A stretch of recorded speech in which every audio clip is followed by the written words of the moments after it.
my veins.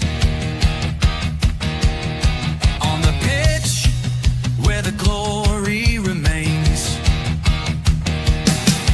the cockerel stands brave on the crest. North London pride, this ain't no jest. From lane to the new shining ground, echo chants where the legends are found. Heroes carved in the heart of time, we march on through grit and grime. Oh Tottenham, Tottenham till I die. Raise the banner, let it fly. Through the rain, through the fire, this is my club, my only desire.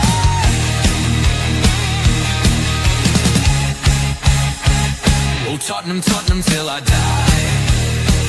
Raise a banner, let it fly. Through the rain, through the fire, this is my club, my only desire. Echoes of king and Greaves in the air. Every goal, the sound declares. Heartbeats pound like a drummer's song, marching forward, fierce and strong. We're the ones who rise in the clash. Numbers running in a white shirt dash. History burns in the roaring crowd. Every game we scream it loud. Tottenham, Tottenham, Tottenham till I die. Raise a banner, let it fly. Through the rain, through the fire, this is my club, my only desire.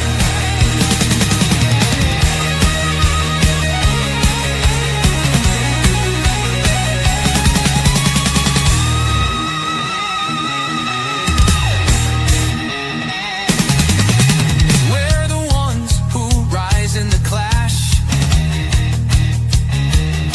Numbers running in a white shirt dash. History burns in the roaring crowd. Every game we scream it loud. Oh Tottenham, Tottenham till I die. Raise the banner, let it fly. Through the rain, through the fire, this is my club, my only desire.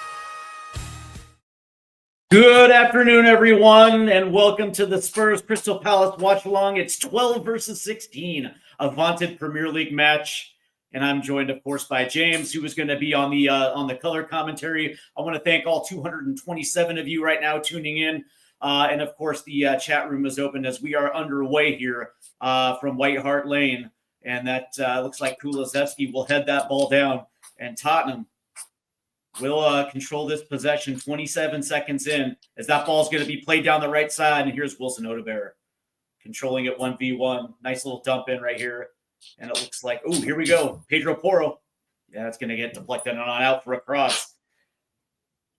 And it looks like that was, off Mark Gahey right there? Yeah, absolutely. Yeah. So 47 seconds in, Spurs get their first set piece as Shamu Van de Voo is in the chat there. So far, obviously we're only 1 minute in. Haven't really figured out exactly the way Spurs are really trying to set up. Just through the first minute, looks like they have been definitely aggressive to get that ball, win that ball back up high. And here's Kinski now, who will play this all the way down to the left. As that ball's headed away, corralled in. And now here's Crystal Palace getting the ball at the mid. Here's Hughes as he's going to flick this over to the left. And now it's going to be played back, and it looks like it's going to be Mark Gahey right there. Nice little touch by Hughes, but then it's taken away. Looks like it's Kulusevski coming down the left-hand side. Here's Matisse Tell, 1v1. Trying to play it in, tries to get around the corner. And I don't know if necessarily that was a shot there, James. No, not 100% sure myself on that one. Sorry, I'm just. Yep, Boris. It looks like Kulu is actually playing on top, which I actually don't hate as well too. Yeah, Shamu says what false line potentially is that ball's going to be headed forward right there, but right to Kevin Danso. Yeah. Oh, nice little play right there by Crystal. As they're going to move this in, I think it's Mateta. Oh, that was a nice pass. Crossed. Ooh, to the back post. Ooh, nice positioning there for Kinski. And that was a nice little flick right there forward to Mateta, and then he just lays it off perfectly right through two defenders. And that was a decent cross to the back post, but right there was Kinski. Yeah, doing really well there, Kinski, and really that ball's going to again get deflected. Oh, nice play right there. Crystal Palace is going to whip one in right there, and there's Kinski again. So far, Crystal Palace is starting to overload numbers getting forward. As Kinski will lay this off to Pedro Porro. Porro back to Tiny Danso, over to Ben Davis, and Mateta is going to try to play up. Here's Jed Spence, lays it off into the mid. Nice little touch. Here's Betancourt. Lays it back for Ben Davis, and Spurs will try to reset here. Over to Danso. Plays it forward. Pedro Porro. That ball's going to get pinged over the top, trying to find Kulusevski, but right there is Dean Henderson. As that ball was just a little too far forward. I like it though. I like the opportunities and I like the chances. And I think we were saying it in the watch along that there can never be too many balls pinged forward. No, absolutely not. It's good to see that trying to start Archie positive Gray. and Archie Gray, nice little interception right there.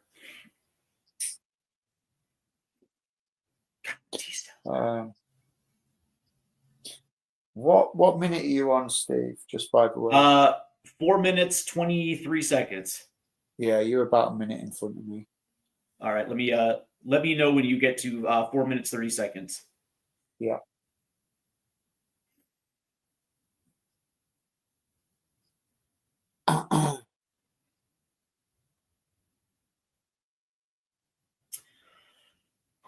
And Shamu Vandavu says, all right. So sorry, I'm at 4:35. I apologize. That's all right. I've just got up to 4:20. All right. Shamu Vandavu says at least we're not down 1-0 already. Could have been. Yeah. It could have been. All right, that's 4:30. 31, 32, 33, 34, 35. All right, so it's Kinski on the ball as he's going to lay this off. Here's Ben Davis, who's going to ping this one forward. And he was looking for Matisse Tell down the left-hand side. It's Will Hughes. He's trying to head it back, but it's Matisse Tell. Here's Jed Spence playing it forward. Here's Pap Star. That ball's deflected, and it's going to get out, and it looks like it's going to be another. Spurs corner by the looks. Oh, no, sorry, my apologies. Oh, it is a thrower. Connor's asking where to watch. I'm watching on Peacock here in the States. What are you watching in the UK? Yeah, I've used the private internet. Oh, perfect. Yeah, and by the way, I'm watching on Peacock. Yeah, so unfortunately, Derma's got to resend me that information because he gave it to me originally, but yeah, I can't access that information right now, so he's got to resend that stuff. And by the way, make sure if you're using a VP, it's private internet access, the best VPN on the market today. Here's Matisse Tell being hounded by two Palace defenders as that ball is going to be turned over. Is there going to be a whistle? Absolutely. It's Kulusevski right there. And I kind of like that foul right there by Kulusevski. Don't allow Crystal Palace to break. Yeah. Absolutely. So stopping it from even developing even a little bit. How do you like Kulusevski playing up top as a primary 9 or a false 9? How do you like that? I mean, I don't dislike it. I've obviously seen him play up top a couple of times before, and Yeah. he does play okay up there. He's not. Yeah. The thing is he isn't an out striker. Sure. But he plays well. He does play well up there. But he sort of looks to bring other players in rather than going for it himself. I think probably more so than when he's playing out wide. He tends to try and bring more players in, because when he's playing out wide, he's sort of able to cut in and sort of move I think the it's a ball stroke. onto his favourite left foot. I think it's a stroke of brilliance playing up top, because you're going to get him ready for the final, right? So playing up top, there's going to be a work rate. There's you're instilling that work rate in him, because if sharpness is really a thing, look at the job he's going to have to do, especially on defense. He's going to have to continuously press. He's going to have to use his motor, and especially on the attack, he's going to have. I think it's actually a stroke of brilliance for Mange in this one, as Dean Henderson is sitting over the ball here, and he's going to hit this out to Mark Gay, who's going to play it out right to Mitchell. Ball forward. That was actually a nice little piece of passing right here. It looks like it's going to be Eze right now. Plays it forward off the right. Wide open. Ball crossing, it's in. As Crystal Palace will take the early 1-0 lead, and it was Sarr right there crashing into the box. And again, this is the one of the bigger problems right here with having that left-sided center back in Ben Davis. Sometimes he's going to get caught out of position, as that ball was played through the mid right there. It ends up on the foot of Eze, who plays it brilliant. And look at Jed Spence right there. He has to come back and track. And he's just late. Now he's not. When the initial ball is played forward, Sarr is in an offside position. Interesting. But look at the free run by Sarr into the box, and how Danza was caught out as well too. Yeah, that's going to be interesting. So here's the interesting thing. I wasn't necessarily paying attention to Sarr, but that being said, how far offside was he? He was at least a good yard offside. As the ball's played out wide. The player he's played to out wide, he's onside. But when you look across the back line to where Sarr is stood in an offside position. I think we're going to have a look at this. Yeah, they're going to VAR, and I think he's been given offside. I think he has been given as offside here. Right. Yeah, if you watch on this replay here, see the ball come. You see the right there, as that ball was pinged forward from Mitchell. Yeah, it looks like Sarr was completely offside. Yeah, that was a nice. That was a great cross. Yeah, but he is offside. Yep. It's disallowed. So back to 0-0, and that's good. But hopefully that'll wake the defence up a little bit there, Steve. Because I mean, that was a little bit too easy for them to get across there and that. But yeah, it was just on that first again, Jed.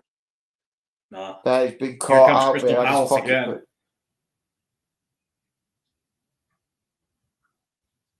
No whistle, as Archie Gray is going to ping this one forward. There's Caleb trying to find Kulusevski on the run, but it's a little too far over his head. And now Crystal Palace will keep possession. So it looks through the first 10 minutes that Crystal Palace is having absolutely no trouble getting forward at all. And go. Sorry.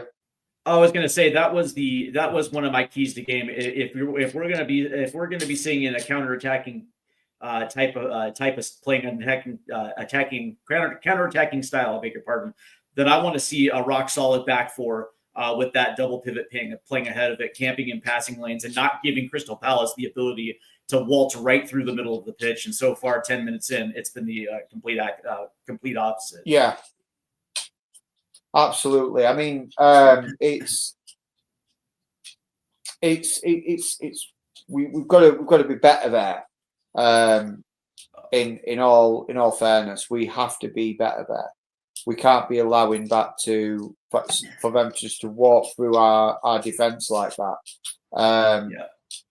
So to me, it was poor, but we've just got to move forward, and hopefully.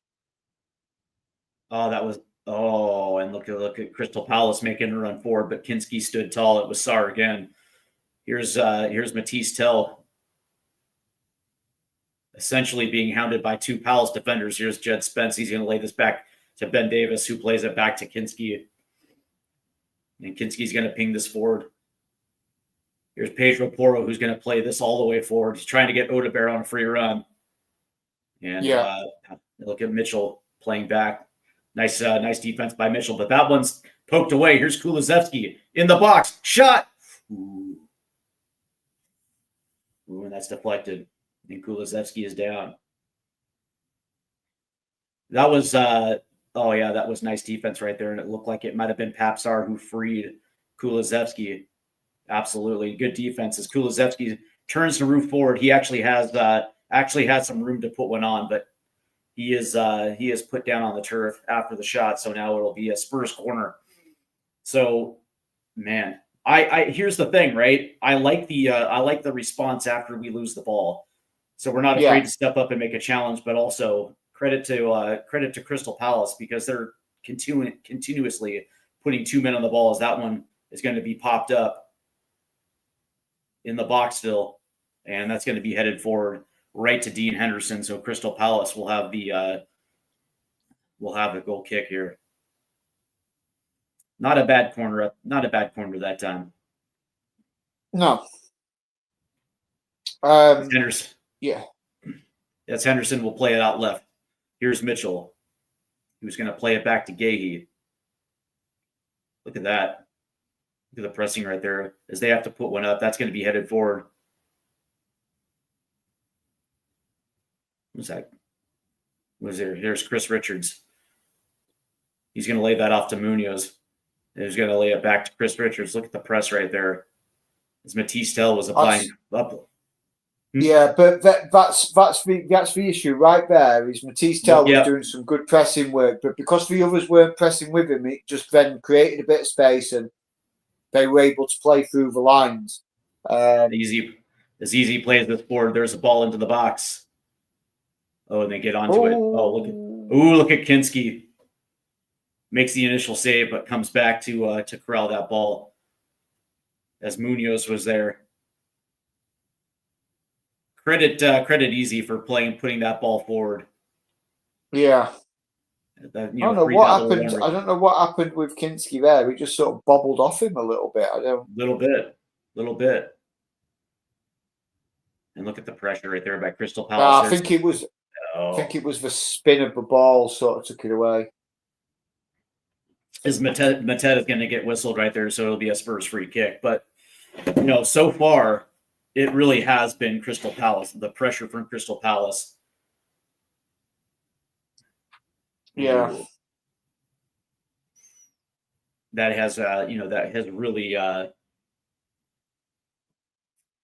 put Spurs in a little bit of an uncomfortable position because every time Spurs try to get forward, they're collapsing on the ball. They have to figure out a way how to solve the riddle of this mid press by Oliver Glasner. As Kulu's down. Kulu's down. I think this could be his back. Yeah, because it looked like on that shot that he got off, somebody put a nice little elbow in his back. Yeah. It was a knee right there. Oh wow. So it was Mark Gahey. Yeah. Yeah, I don't necessarily know if that's dirty. Looked like Gahey was playing the ball. Yeah, he actually got the ball as well.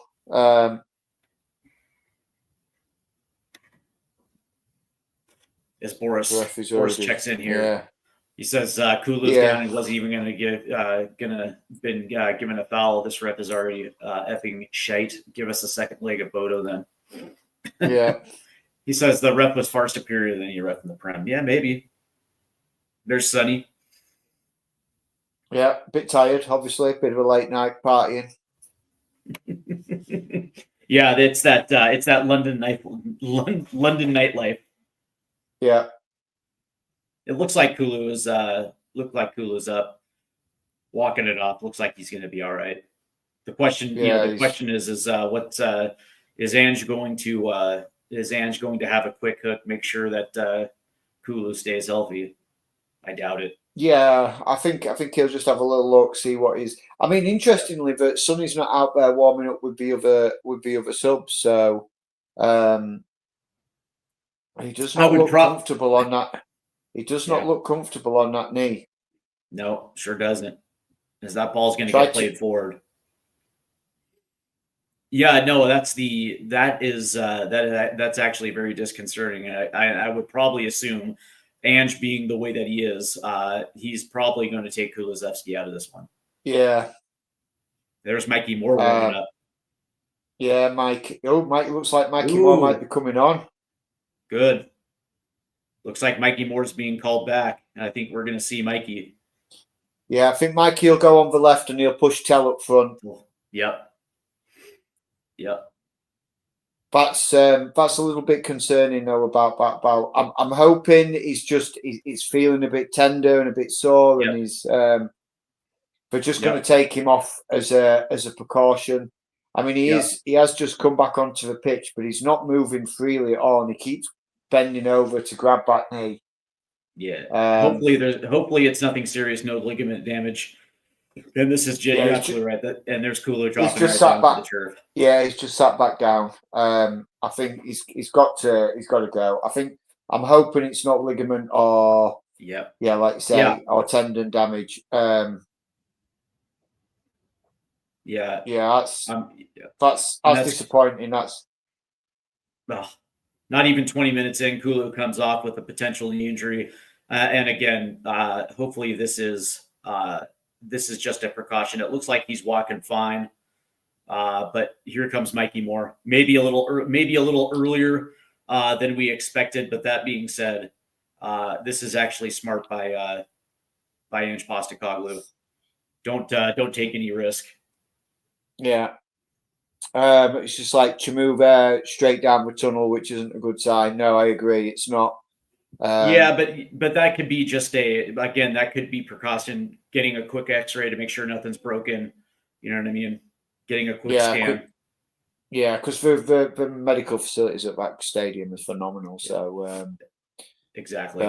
So Henderson was playing this forward, but it looks like Spurs Looks like Spurs are trying to regain possession here. Yeah, and that's going to be. And down goes Tell. The Palace players are playing so dirty, like it's a final match for them to win a Prem. I just think they look at this as an opportunity to gain 3 points and potentially move themselves a little higher in the standings than being 12th. I'm curious to see. I'm curious real quick. Let's look at the table real quick. They're currently on 47 points, 4 points behind Fulham in 11th. So this is an opportunity for them to get 50 points and put themselves in a position to get into the top 10. So you can tell that these 3 points matter to Crystal Palace. Here's Archie Gray getting hounded. Look at this pressure. Yeah, I mean that is really good press, but again, look, pressing all of them, pressing together. Mm-hmm. And you look at what Tottenham's trying to do. It's like one or two players. Yeah. And Crystal Palace is you'll see three to five players just collapsing on the ball in the mid. And again, Tottenham is going to have to figure out a way to unlock that mid press, as there's a ball that's going to get played forward, and it looks like it's going to be Ben Davis to tap that one up, as Mateta was flying forward right there. Nice defense there by Ben Davis to close that down. Yeah, and it'll be a Spurs throw-in. It's going to be interesting to see how this attack now now has to re-evolve now that Kulusevski is out. Yeah.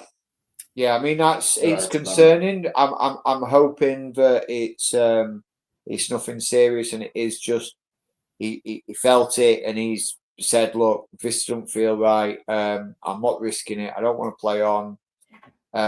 Take me off. Let's get it checked out. I don't want to put us in a bad spot for the Europa League. Yeah. So yeah, I'm hoping that's what it is rather than anything, like I say, too serious. And but yeah, a bit disappointing to see him go off. Oh, as here's the Spurs trying to work this way up the right, as that ball is going to get played all the way back. And there's James Madison. Looks like he's enjoying his time with his kids right there. Yeah. It's too bad, man. And my biggest worry is that it's going to be something serious. And then all of a sudden we're going to be without three of our best midfielders for that final. But wouldn't that just be typical of our season this year, though, Steve? I mean, we've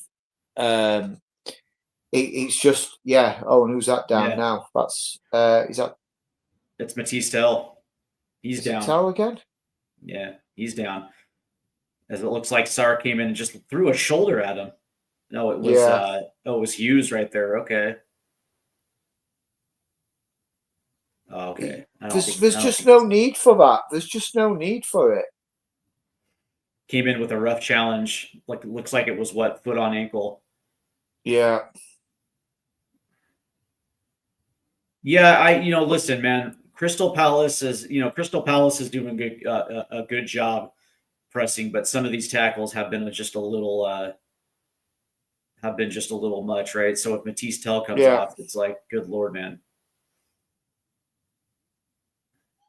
Yeah, I mean, he looks okay. He's up, he's walking about. I think it's just because he went down and then the physio comes on. I mean, first 20 minutes, the physio team have been on pitch more than some players.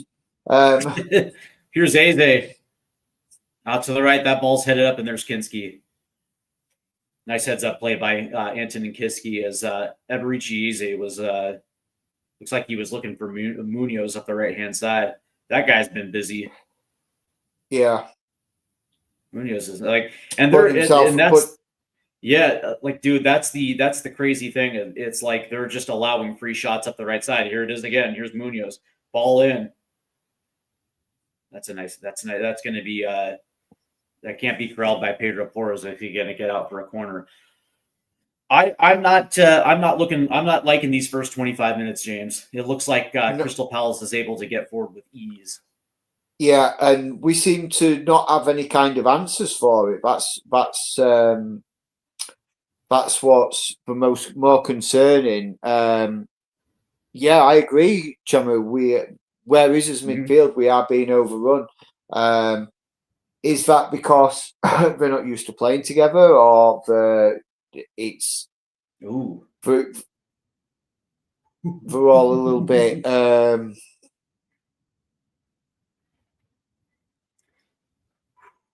as it looks like here on the corner, as that ball was pinged up, deflected out, and then it came back. That was a nice header as it landed right there, I believe, with Sarr. Yeah. Oh, it was Mateta. Ooh. Good save by Kinski, though. Good save. Just sort of stuck his leg and his thigh out, and he just sort of hit that and goes out for another Crystal Palace corner. You are putting Sarr and Gray in the midfield duo. How were they meant to know how one another play? Seriously, come off it now. Yeah, that could easily be as well too. Yeah. I mean, they've not played together much. I mean, they train week in, week out. Right. But training is not game time. But but you would think.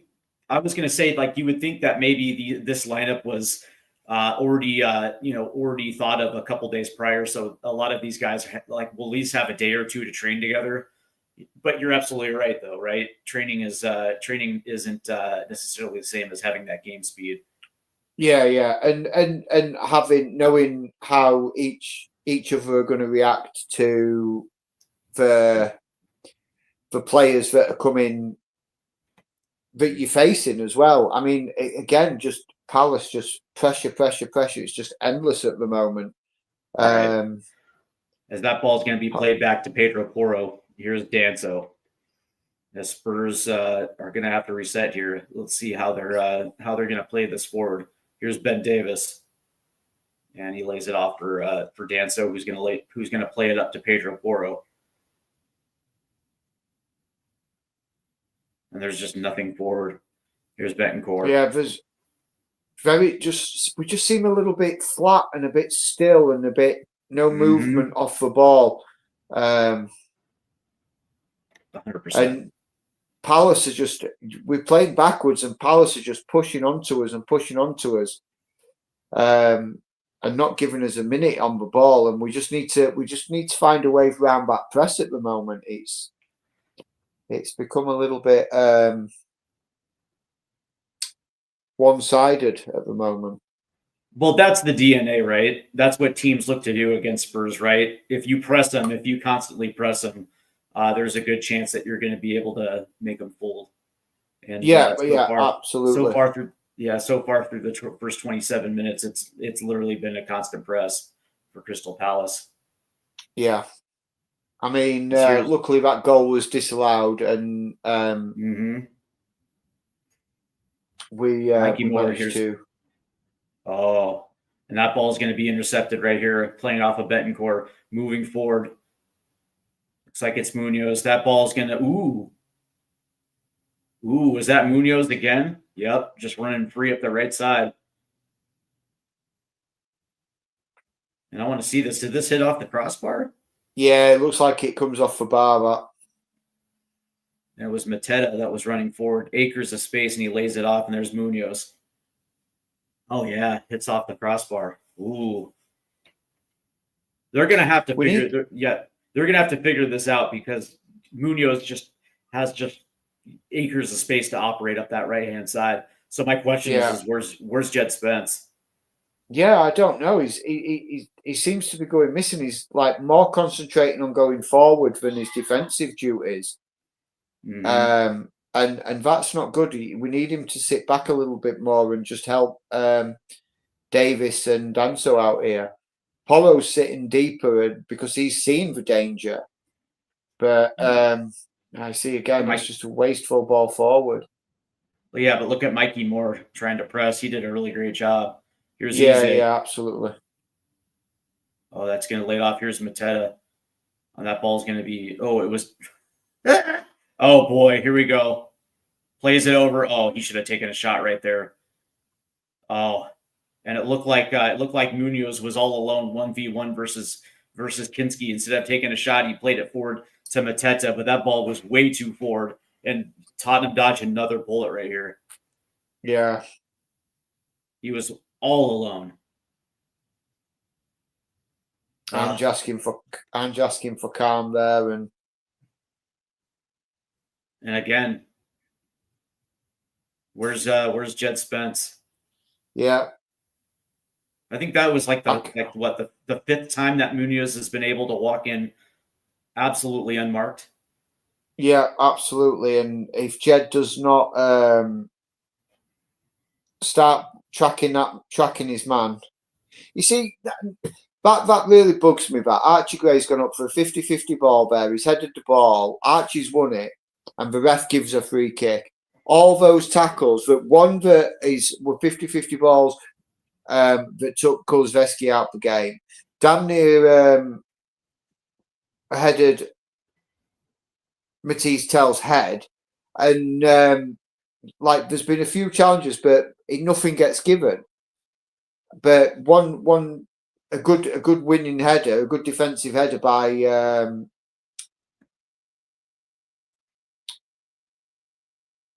Archie Gray, and it's instantly given, and that's easy for Kinski here.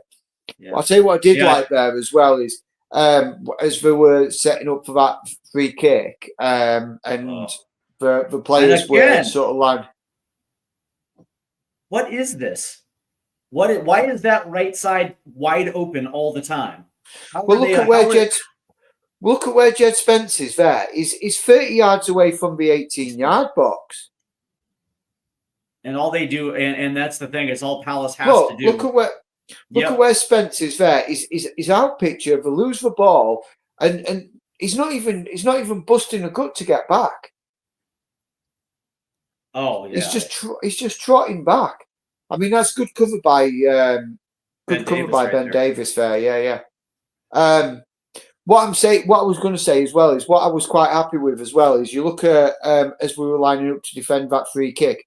Mikey Moore is actually pointing and telling some more senior players, "Look, get here, watch him," and pointing to that right side. Oh, that's another good save by Kinski. Oh, that ball is going to have to get played all the way forward. And it looks like it was Matisse Tell trying to pop it up to himself, but that goes back to Dean Henderson. Good defense right there on that corner. Yeah, you can see how Crystal Palace was set up, and I think Kinski actually, he actually made that nice little save, and Matisse Tell looks like he pinged that one forward. So Crystal Palace, it's been all Palace here in the first half. 32 minutes in. Yep. Here's Richards playing it forward. Oh, nice. Oh, that ball's going to be played forward. Here's Mateta. No, that's going to get out. Good stop right there by Kinski. But, oh, my God. This backside, by the way, man, this back line has been anything but rock solid. It's been actually piss poor. Well, I don't know. I mean, Davis and Danso and Polo were doing well, but I think it's just Spence. He's leaving too much space. I hate to say it. He's been playing well of late, and I don't want to tear him down, but he just seems to be more concentrating on the forward play rather than the defensive work he needs to do. Well, here's the example. This is why I say this. That ball's going to get headed away. Good defense for it. But on that goal that was disallowed, you looked at where Sarr attacked, and it was off Danso's right shoulder right there as he kind of blew by him. And that play right there that led to that corner, Mateta just ran right between the channels between both Davis and Danso right there. Yeah, and it's like they're just they were just able to just run free, run wild right through that back line. Good Lord. I mean, that's the first. Go ahead. I was just saying that's the first time I've seen actually Spence go with Mateta there and actually track him back. We just need to be a bit better. We just need to be better. I don't necessarily want to see Jed Spence try to get forward. Like, we have to be a little bit more compact at that back four. I don't mind playing balls forward, but I don't want to see Jed Spence bomb up that left-hand side, knowing that that whole side is just completely wide open. You got to take that away. Exactly. I mean, and that is where it's when you look at where the attacks are coming from. At least 70% of it is coming down that right side in the space that Spence is leaving. 100%, and I do agree. I do agree with Boris right here. It says, unfortunately, Widow, this will have to come off in the second half. The Stars played poorly. Yeah, Sar's invisible to me. He he's not playing well at all. I mean, Archie Gray's trying to hustle, but he's getting so overcrowded, and because Sarr is not. I mean, you look at where Sarr is there compared to Archie Gray. Archie Gray is sat just in front of the back line. Where's Pap Sarr? Oh, there he is. He's in our own half. Where he needs to be closer to Archie Gray, correct, to enable him to give him an option. There's no point being 30 yards up the pitch if he can't pass to you and he gets overrun. I think little tweaks need to happen. If Bissouma don't come on, then I think we just need to, I don't know, calm down, remember how to play the game. Nice challenge right It's- there by Betancourt, who gets booked. But Yeah, that being said, it was absolutely needed right there because again, that whole right side is completely wide open. So he had no choice but to take the yellow right yeah, there. yeah. But again, look at where Jed Spence was. Jed Spence was in front of Benton Kerr, and Jed Spence is playing as our left back, and he was in front of Benton Kerr. So Benton Kerr then has to come across, covering that space for Jed's left, and he takes a card for the team. I mean, yeah, I understand that. I mean, Ange looks very. He does not look happy. He does not look a happy man right now. Yeah, or you and Boris says, or you move Sar into the 10 and drop Betancourt into a defensive midfield position to play alongside Yeah. Archie Gray. Yeah, I would also consider that as well too, 100%. That's why Ange doesn't trust Jed.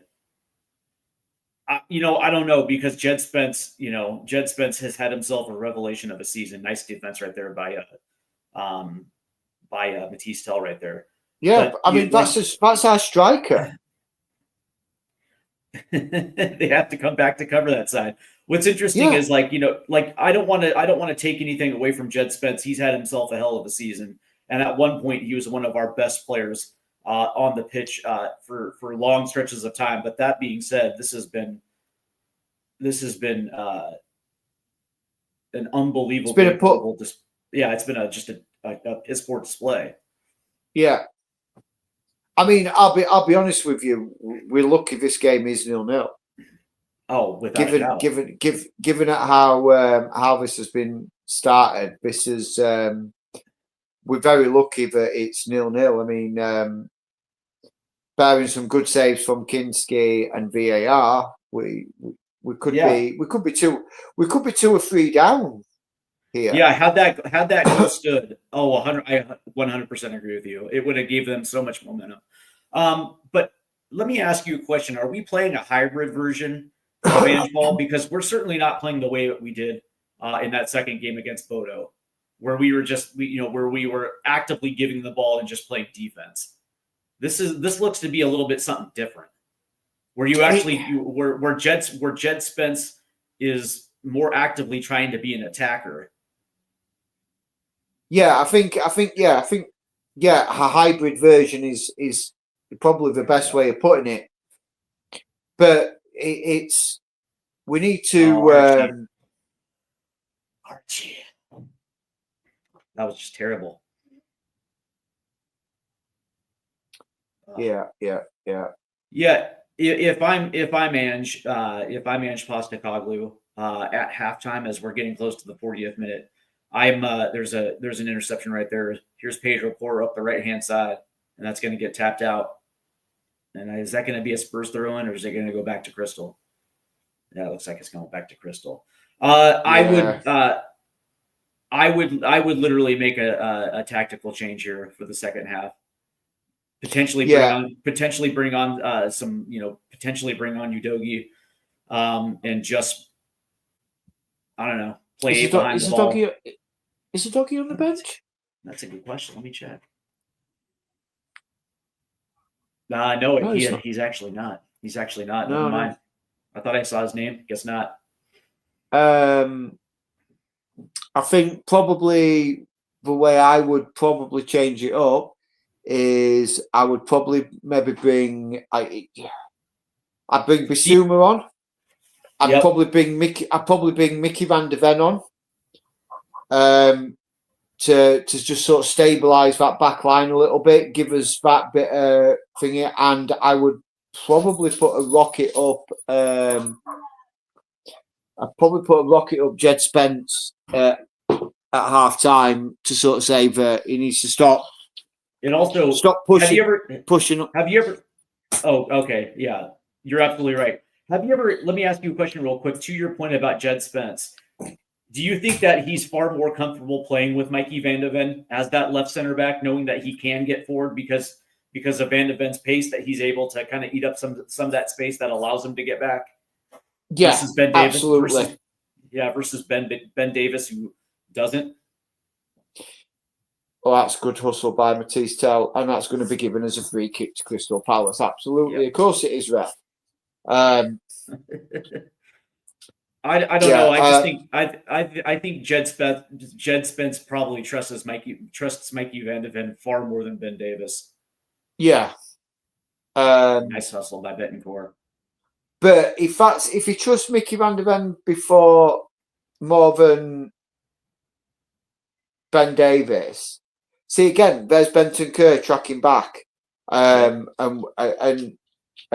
going to cover. There's Right, a turnover, on, shot on net. Oh, and it was Eze. Again by a piss poor pass from Pat Matasar though.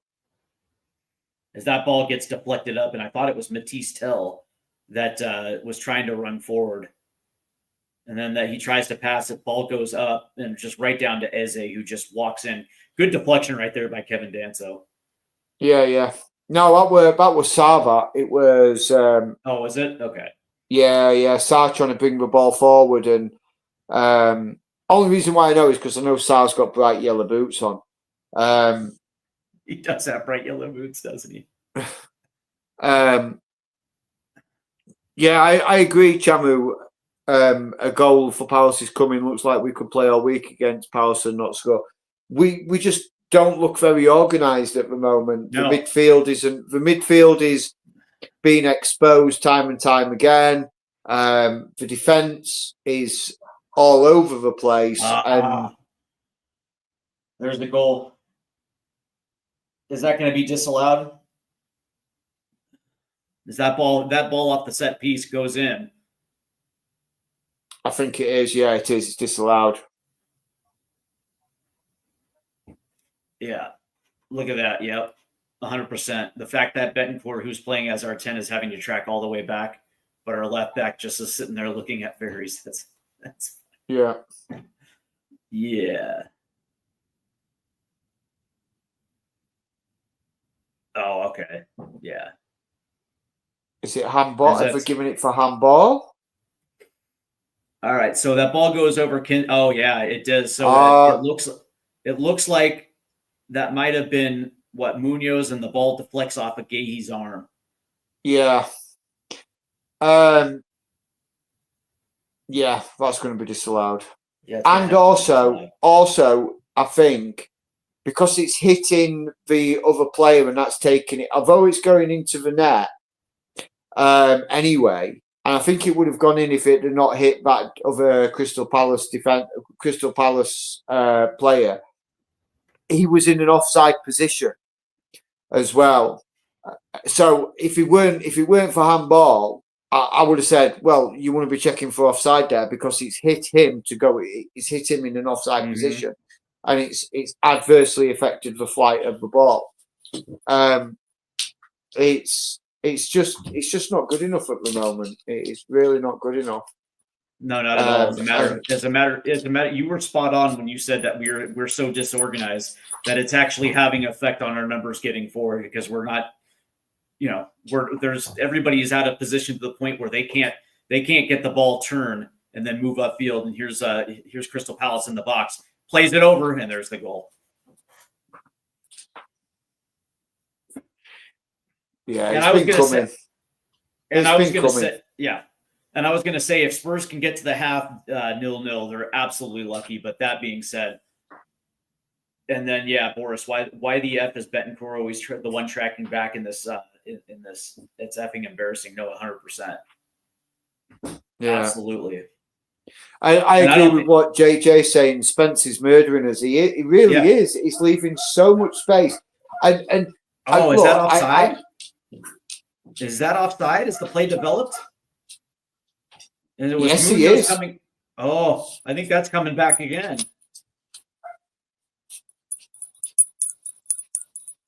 Unbelievable. So this has the potential to have three coming back in this first half. Spurs are getting lifelines, man. I think he was offside. Yeah, it looks offside from that angle, but I'm looking at the moment. But yeah, I mean, look, if you're letting that player go once, and you think, okay, I've got to sit back. Oh no, Chamu says it's been given. Yeah, I think so. And again, it's Munoz up that right hand side who just lays it off to nobody who was marking easy. He was just there, Yeah. and you knew it But was. it's like Benton Kerr is hustling back there. Where's Spence? I don't understand it. I don't understand. Like what I was trying to say was, he's like, okay, you let him go once, and it okay, you think, okay, he's got into that space once. That's I've got to try and close that gap down, and then he goes the second time, and you think, oh, I'm leaving the team exposed here. And then 3, 4, 5, 6 or 7 times they've gone down that right side, and Spence is nowhere to be seen. I'd really like to look at that goal again, because to me, on the angle I was looking at it, he looked offside. But I know there's this semi-automated and everything. Oh, nice play by Mikey Moore. Oh, how is that not a whistle? There you go. How is that? I was going to say, how is that not a whistle? Matisse Tell gets absolutely, takes an elbow to the face. That was a nice play by Mikey Moore on the touchline right there, able to get that forward. That was a nice little pass. Yeah, and it was absolutely Lerma had his hands on his face. That has to be called for a free kick right there. Absolutely. Yeah. Yeah. Hopefully, I guess my question to you is, we're getting to the half. Changes are going to have to be made, and I do agree with you. Basuma is going to have to come on here, but how are I guess my question to you is, how are we going to be able to fix this? It's not just going to have to be Basuma that has to come on here. I mean, we're so disjointed, we can't even get numbers forward. So, in all honesty, how I would do it would be, I would take Spence off, move Ben Davies to the left. Take Spence off, move Ben Davies over to the left, drop Archie Gray back, and put Bissouma. Yeah. Put Bissouma into that holding position. Allow Sarr to then go as the attacking mid, more like as the number 9 or number 10, and give Benton Kerr and Bissouma to sort of stabilise the midfield. And hopefully that will then give, because Davis ain't going to be bombing up the wing like Spence is doing and leaving us exposed. Davis is going to sit there and basically try and try to close down that right flank right there. Yeah, and I think that's the way I would go forward with it. I mean, Odebear's not really being in the game, but is that because we haven't had the ball moving forward? 100%, 100%, and that'd be half time. Yeah, it's the half. So in a match between 12 and 16, Crystal Palace should be up 3-0 at this point. But the Spurs, thankfully, were given a gift, as 2 goals were disallowed. But Eberici Easy right before the half puts Crystal Palace up 1-0. Spurs are absolutely fortunate to be only down 1-0 at this point. I think it's been piss poor officiating as well, to be fair. Yeah. I think the referee has been very, very poor. I would agree with you. But that's the thing, is like, I don't want to blame refs here, because the Spurs are their own worst enemy today. And when I look at it, it's being essentially being able, Crystal Palace, to just gut us through the middle of the park without any challenges, being able to set up their runs without any resistance. And then when we do actually step up and make a challenge, every time we try to move forward, there's Crystal Palace just collapses on the ball, and there's nobody there for an outlet to try to break through it. it wasn't just Jed Spence that had a horrible half. I'm looking at Papsar, who has had a horrible half. Thank goodness you actually do have Rodrigo Betancourt, because he's out there at least trying to make plays Yeah, I defensively. mean, So, and he played the full 90 minutes against Borough on Thursday. Someone like, and this is what baffles me, is some of these players that are on the pitch who didn't play on Thursday, who would want to play who would potentially want to play in the final. Yeah, we're not doing that, Oli. You know what I mean? We're not doing the whole and just gutless. Yeah, we're not doing that right now. No. I'm no. Look, I understand your. I understand his. Look, I'm not going to go into a deep dive. I understand he's entitled to. Ollie, you're entitled to your opinion, but by saying he's not a Premier League manager is completely not true. It's not true. If he wasn't a Premier League manager, he wouldn't have got us 5th place last year. End of. We have just had a bad season. Every team has a bad season. We have had a bad season. That is it. But we've got to stay positive on. But in the lack season, in the midst of a bad season, we're playing in a European final, so it is what it is. What I will say is that if I'm Ange right now at the half, not only am I ripping into my team, but that being said, it's like, you're absolutely right. These guys are out here. These guys are out here essentially interviewing for their opportunity to get into a European final. Yeah, exactly. And this is this is what they came out against the 12th place Crystal Palace team, who they themselves haven't, they're sitting in 12th place. They haven't been lining up the Premier League either. And the reality is there has to be a shift in their mental approach. I don't want to see any type of hybrid. I want them to get back to more pragmatic football in the second half, where numbers are actually going to be behind the ball, where they can actually be organized. So when they do get their interception, or they do pop the ball away on a challenge, they can turn and get numbers forward, and it's not going to look so goddamn disjointed. Yeah, because that's what at the moment. That's what we do look. We do look disjointed. There's no connection. There's no connection from the defence to the midfield, from the midfield to the attack. You cannot agree with me, Ollie. That's absolutely fine. He says I don't agree with you. That's fine. You're entitled to an opinion. I'm not gonna sit here and argue and say, look, no, I'm right, you're wrong. You are entitled to your opinion. But I think he is a Premier League manager. It's just been a bad season. And JJ here, by the way. Yeah, JJ, by the way, here saying, guys, perspective, we're playing our B team against their A team.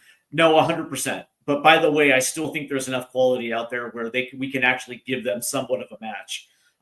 Me personally, I think it's going to have to be a little bit more of a switch of tactics. They're going to have to be a little bit more resolute and compact on that back line, and not necessarily playing a line that high. I'm not saying they're playing a high line, a traditional Ange high line, but that being said, we're going to have to be a little bit more resolute, and then just use the counterattack to try to get guys forward. Actually allow Betancourt to actually be on the front foot so he can actually utilize his passing. But right now he's been taken out of the game because he has to defend for his life right now. So, Well, just to give you a bit of an update on the other scores going off from the 2:15 kickoff, is West Ham currently beating Manchester United 1-0 as well. And that was a goal by Thomas Souček in the 26th minute. And Nottingham Forest 1-0 to West Ham, and Nottingham Forest and Leicester are currently drawing 1 each. Let's go Leicester. Let's go Leicester. Leicester scoring first in the 16th minute with Conor Cody, and Nottingham Forest equalising about 9 minutes later with Morgan Gibbs-White in the 25th minute. 1-1 in that game. And of course, obviously, it's 1-0 to Crystal Palace in our game here.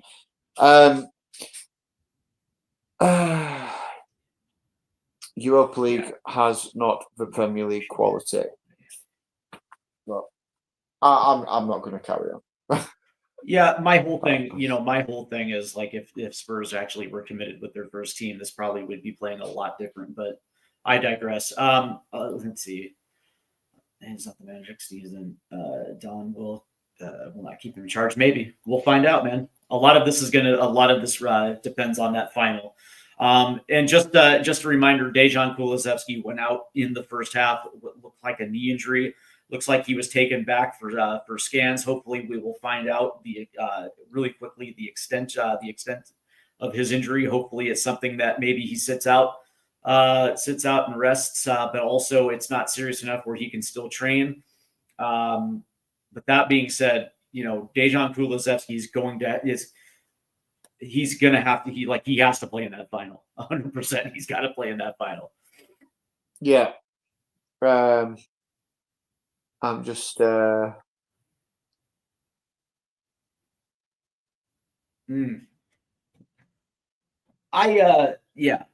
just think that in order for Spurs to actually get their quality moving forward, something is going to have to give on that back line. And I don't necessarily know if it's going to be a switch, Danso and Davies for Romero Van de Ven. I wouldn't hate that because it's only 45 minutes now in the second half. And maybe that does allow Jed Spence to be a little bit better. You're kind of wondering whether or not there's both him and Davies are just not on the same page. But that being said, I don't necessarily buy that because look at his positioning. Look at Jed Spence's positioning in that first half, and then look at his desire to track back. How many times was Jed Spence completely up the pitch and not in a position to actually be in the correct position to actually defend Munoz bombing up that right hand side? So I can't sit here and say that it's a potential, that left-handed partnership are not on the same page. I don't know, man. I just think that I don't know. Yeah, I mean, oh, not that one. Sorry, my apologies. So Ollie asks, how many changes, guys, do you think Ange will do? I think he needs to do two. I think, like I say, take Jed off, pull Spence across, drop Archie Gray, and put Bissouma on to try and shore up the midfield a little bit. I mean, look, I agree. We've not been playing well. It was a shit show of the first half, absolutely. But like was said, like what was said earlier on when the half came in, this is pretty much Crystal Palace's strongest 11 they fielded, and we've got two or three players that are our starting 11, and one of them went off. So look, we all know that he's probably not going to be the manager next year, but rather than tearing a guy down midway through a game, let's get behind him and hopefully he's going to improve and he'll make a change, and it will, in the fact, be a positive change on the game. Because we're not going to sack him. We're not going to say, right, get gone, and we're going to put an assistant in halfway through a game. And we're not going to sack him even if we lose this game. There's absolutely no way. But so let's just stop with the Ange sacking, because it's not going to it's not going to change anything. But I agree. I think two changes. I think I would like to see three. And by the way, I want to welcome all 856 of you watching this live stream. I want to thank everybody in the chat as well too. I would say actually three. Keeping Crystal Palace where they are at 1 and not allowing them to carve up their back line. I would try to bring Romero and Van de Ven in this one, and I bring Bissouma in. I want to utilize Betancourt for his ability to get forward and his ability in passing and getting some of our wingers open so they can actually be useful. Keeping Archie Gray on with a guy like with a guy like Basuma next to him, understanding that tactically they're going to have to kind of stay in that position where they're going to take away some of that midfield passing lanes from Crystal Palace. I think that would help, but also putting a little bit more experience on that back line. The question is, do you make that switch? Would you make that switch on the left-hand side, moving Ben Davis over, or do you think having a guy like Van de Ven will actually be a little bit more beneficial for Jed Spence on that left-hand side? I guess that's really the only question for me. I think there's positives in both, really. I suppose Davis is a bit more of an older head and a bit more experienced, and with him not wanting to bomb up, not bomb up the wing, it's going to give that ability for us to be stronger. But I suppose if you then put Mickey Van de Ven on, and Jed then knows he's got the coverage with a fast defender behind it, it then sort of eases that little bit of pressure and covers it. I'm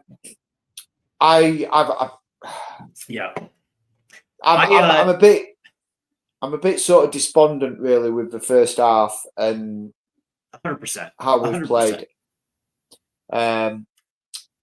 Chill music says Bissouma is coming on. That's good.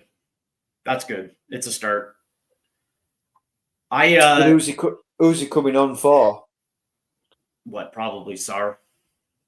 Yeah, probably. Or I hope he isn't taking Archie Gray off for it. Yeah, I don't think Archie Gray played bad enough to warrant him coming off. I would probably assume that would have to be Pap Sarr, but for me, that's fine. So that means you're going to be playing, essentially with two CDMs on the pitch, which is absolutely fine. I have no problem. With that. So, again, there's going to have to be a responsibility with those guys, just understanding that Crystal Palace has been absolutely brilliant at swiping the ball away higher up the pitch and putting pressure on that back line. But that being said, it's like, okay, that's great, man. But that being said, it's like they have to be, that back line has to be far more tactically resolute. They have to be so much more responsible because they are just allowing Crystal Palace to gun them like a fish.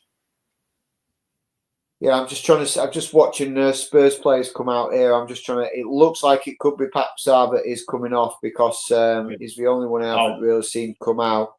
Bentancur's off. He's taking Bentancur off. Yeah, Bentancur for Biss. I'm not sure about that move.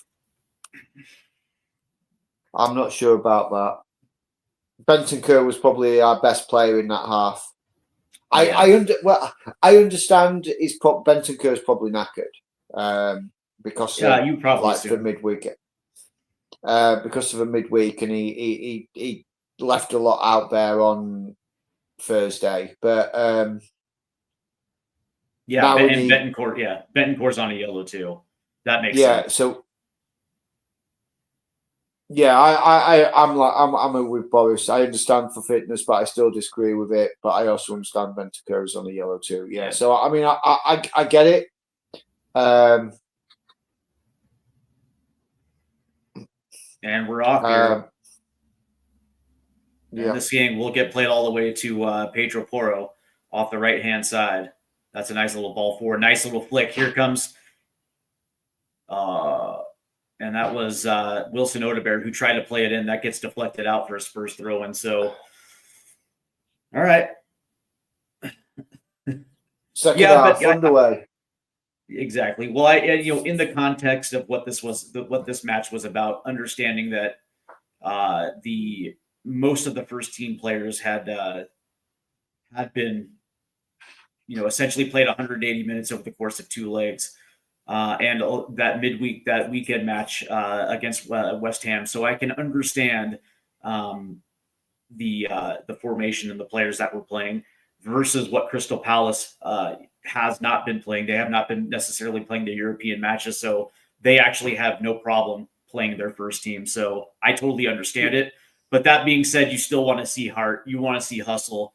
You want to see, you want to see this team play 100%.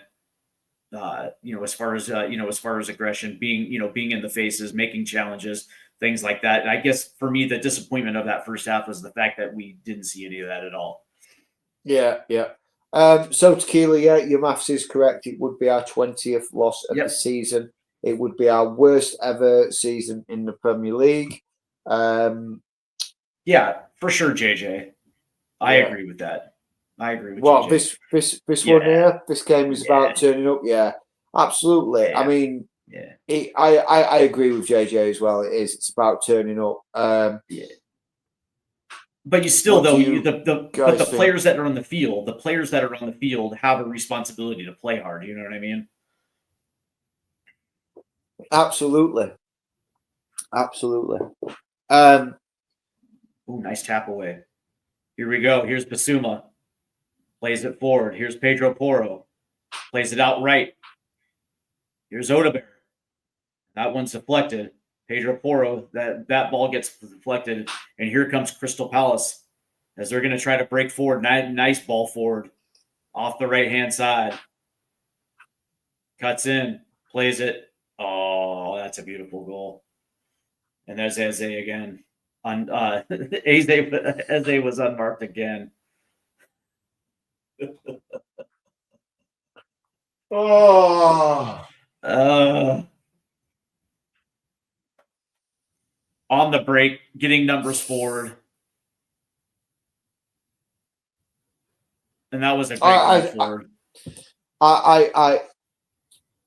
If I'm Dermo, I ask for a refund. Yeah, poor guy travels from Ireland for this. Yeah, we've got to remember that Dermo's there is in the ground watching this, and he's got to be absolutely raging at this because I mean, for sure. And again, look at that. Jed Spence having to track back. I'll give him credit for at least getting back on the ball. But then as you're watching Yves Basuma come in, and that's his man right there. There's Basuma. Yeah. And he just lets Eze just run free. It's like he didn't think he was going to get there, and then once the ball was played, he then tried to dig in to get back, and he was never going to get back. I think Kinski should be doing better there as well. Yeah, without a doubt. Yeah, it's just. I mean, that's 2 goals in the space of 3 minutes of each of the half. So yeah, I mean, I'm just like I say, I'm just now even more despondent. I mean, I was hoping that the second half we could have kicked on a little bit. Showing a little bit more grit, showing a little bit more fight, maybe more bravery, getting forward, even if it means you get caught out. Just try to overload and try to get something on net. Yeah, I mean, absolutely. I mean, poor. I mean, Tell, Moore, and Odebear. They haven't even had chance to get the ball. It's like Correct. They haven't even had chance to impact the game. There's a break right there. Oh, here we go. There's Mateta. Nice save by Kinski. Why didn't you just pick up the ball there, Kinski?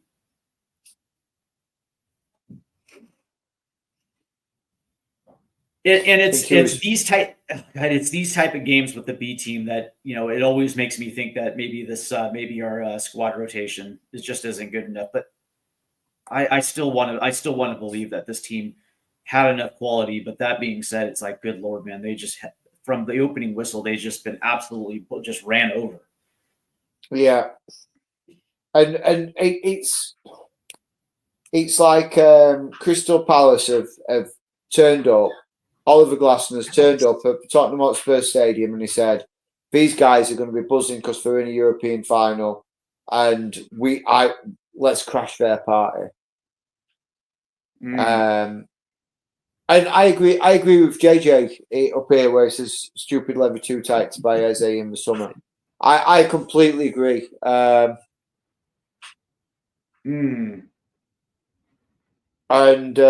yeah. Wait, by the way, when's the last time that we lost both legs against Crystal Palace in the season? It's been a minute. Yeah, I'd say, oh God, I hate putting numbers on things when I'm not 100% sure. I want to say, I bet it's over 15 years. I would probably think I would have to go look that up, but man, oh man, oh man. You know, I will say that I will say that if Spurs can figure out a way to put one on the board, I'd be happy with that. Yeah. I mean, JJ says it. JJJ says it again. There, he says if this isn't rotation, it's a different team, and I agree. This is a complete different team. Given other than Pedro Porro, And Basuma now. Bissouma and Benton Kerr, none of those players played for full 90. Carl's had enough. I will see you later. Yeah. All right, Carl, take it easy. I don't blame you. If they're not going to give a shit, we're all on the final. Absolutely. Ollie, in all fairness, who's responsible for it? I have to say the players are responsible for it. The thing is you can't go round sacking players for poor performances. Otherwise, there'd be players constantly being sacked.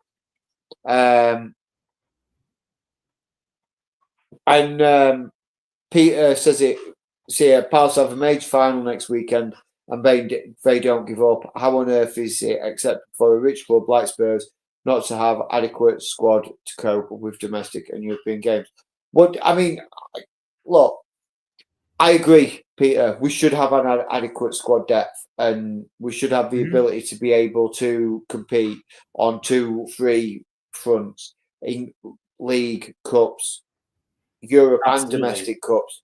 We should have that ability, but we know as Spurs fans that the recruitment has been so piss poorly managed for the last two.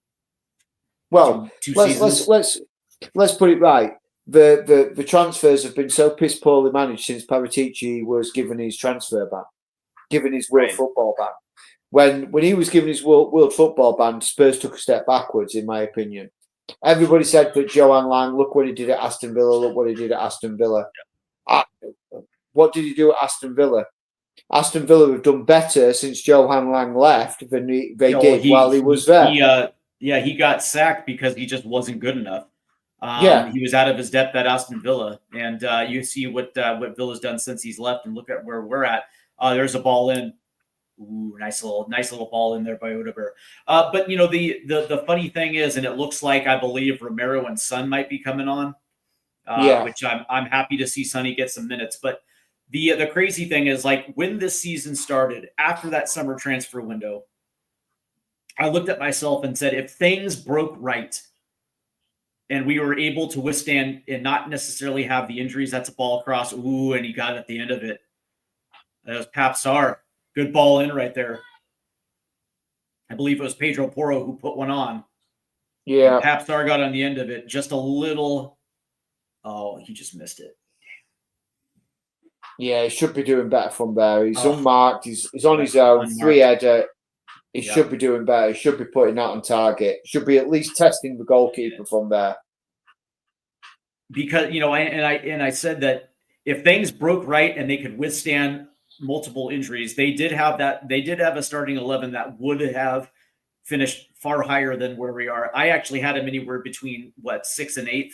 Like on the like if things broke right, 6, and that would be on par with what we had last year. Maybe do a little bit better in the cups. But that being said, I also looked at our depth, and I was like, that's the thing. It's like if we have multiple injuries, we don't have the depth at certain positions to withstand. And sure enough, that came true to form. that goes back to the recruiting strategy of this team, and not giving Ange the necessary experience with his deputies to withstand certain injuries. It just wasn't there, and a lot of and it's fine if you want to blame Ange, you're more than free to do that. But I think the problems are far bigger than Ange Postecoglou. Yeah, absolutely. I mean, Boris makes good points here. I mean, given I think he's responding to other people in the chat. He says Palace knocked out in the quarter-final against Arsenal. Didn't start the FA Cup till the 12th of January. They've had a lot less games than us. I'm not excusing it. It's just an actual fact. And like Boris says there again, and Palace haven't had the same amount of major injuries as us. Yeah, that's good to see though. Kulusevski back out, looking he's back out there. And then you look at the just the overall quality of injuries. We had that massive injury crisis right smack dab in the middle of our schedule, and now we lose Bergvall and Madison for the rest of the season. And potentially Kulusevski. So, and what's interesting about those injuries was that it wasn't your quintessential Tottenham injury. It was an ankle, a knee, and now potentially another knee. So here comes Sonny, and it's good to see the captain back on the pitch. Yeah. By the way, what is your expectation for Sonny here in the last half hour? What do you want to see out of our captain? I'd like to see him sort of organize the team a little bit better and sort of get them fired up a little bit, get them sort of maybe put a rocket up some of the players and say, look, this just isn't simply good enough. The manager's had it, now you're getting it from me. And it looks like Pedro Porro is out. Archie Gray goes to a right back. It looks like Mikey Moore is now on the right.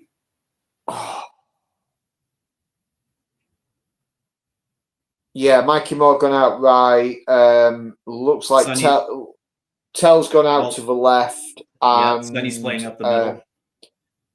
And Odebear is dropped more central. Yeah. Here comes Jed Spence. He's going to be playing up that left. There you go, Jed. Lays it off to Tell. Tell's going to cut back out, plays it in. Was that Odebear? My stream's playing up. I'm kind of stuck at the minute. Here's Archie Gray. Here's Pap Star. Davis. Here's Tell. Play it a little forward, and that ball's going to get deflected out of bounds by Chris Richards, U.S. men's national team starting center back. Now it looks like Crystal Palace will make a 3-sided change here. Yeah, it'll be Mateta, Hughes, and Mitchell are off. And coming on for Crystal Palace, looks like I think maybe Wharton's coming on. Yeah. Let's see, but Hope Yoro's going to be out ready for the.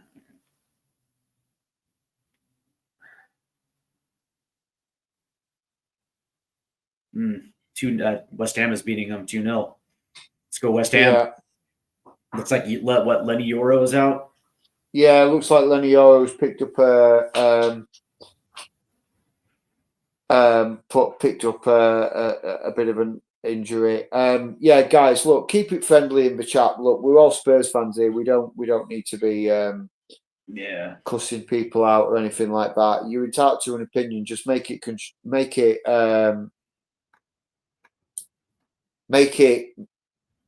about the game, not personal to people. I'm trying to find where there was an inappropriate comment. Yeah, I had a quick scout back, but I couldn't see anything. But I only scouted back a couple of minutes on the chat. But yeah, just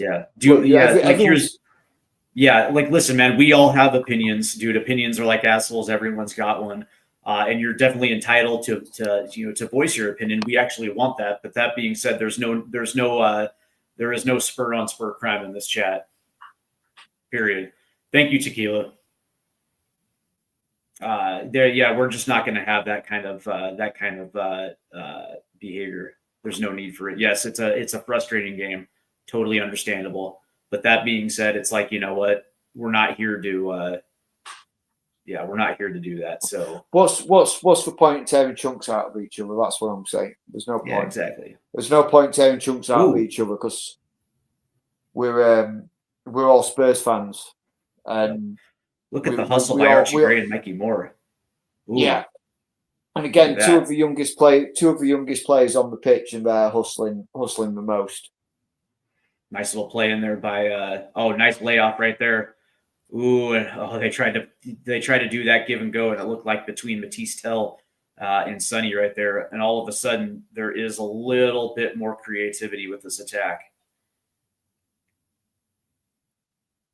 Look at that, Mike. Look at Mikey Moore. Here comes Archie Gray.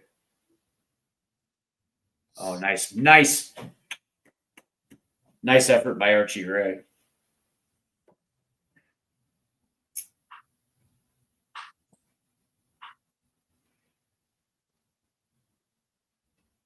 I love that, James, where you just have this young kid coming up and closing out the space and not allowing Crystal Palace to get forward. I love it. Yeah, I love it.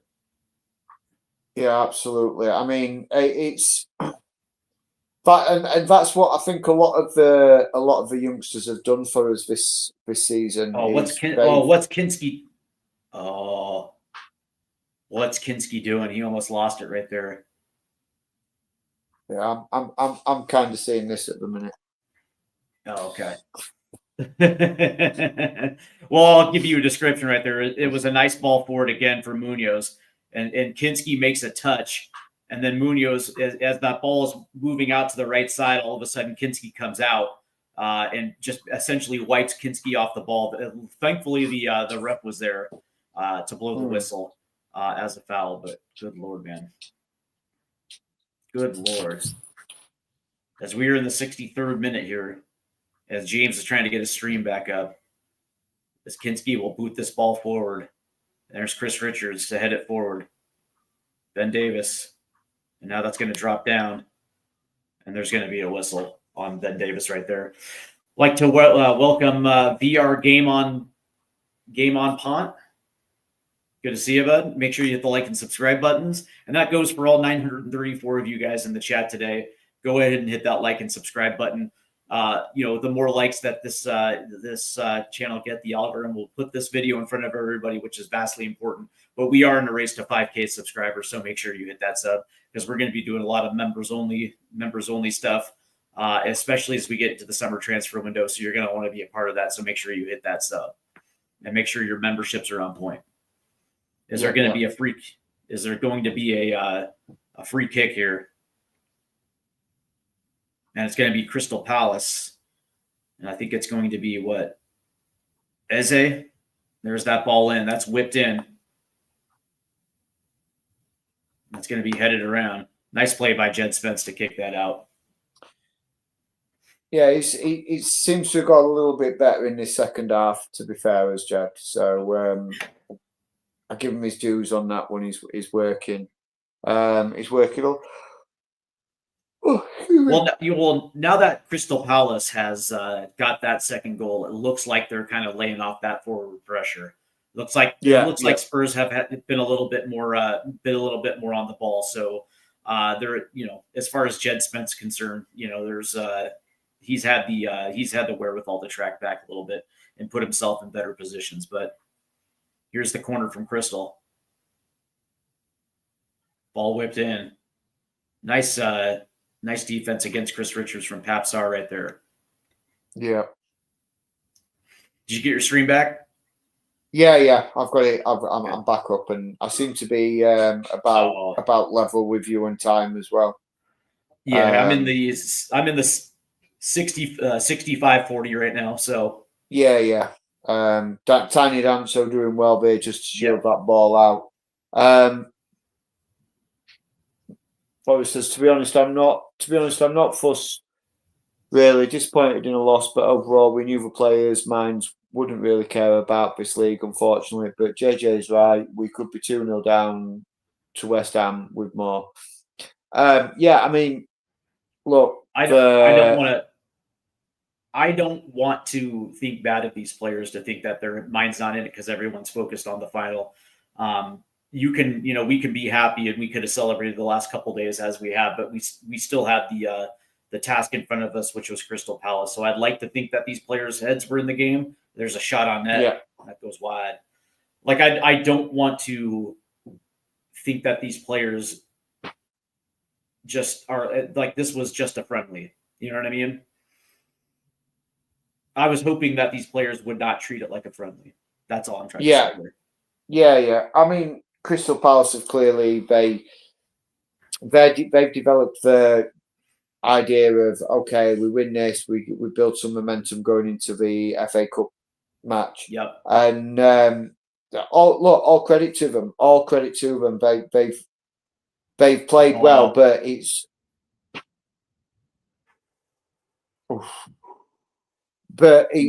not. Yeah. It's not hard to play. I'm not going to say B team. I'm going to say it's not hard to play.